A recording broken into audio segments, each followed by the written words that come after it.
तू खूप काही सहन केलेस आणि तरीही तू उभा आहेस. हेच तुझं खरं सामर्थ्य आहे. जे तुटलं ते तुला कमकुवत नाही तर शहाणं बनवतं. जे झालं नाही त्यासाठी स्वतःला दोष देऊ नकोस, कारण योग्य वेळ नेहमी योग्य उत्तर घेऊन येते.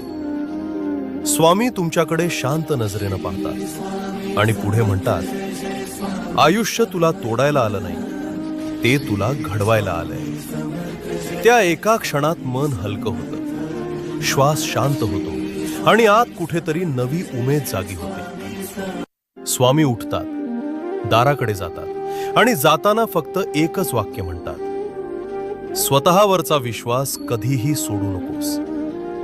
दार बंद होतं, पण मनातली शांतता आता उघडली. आणि जर आजही तुम्ही उभे आहात तर हे समजा,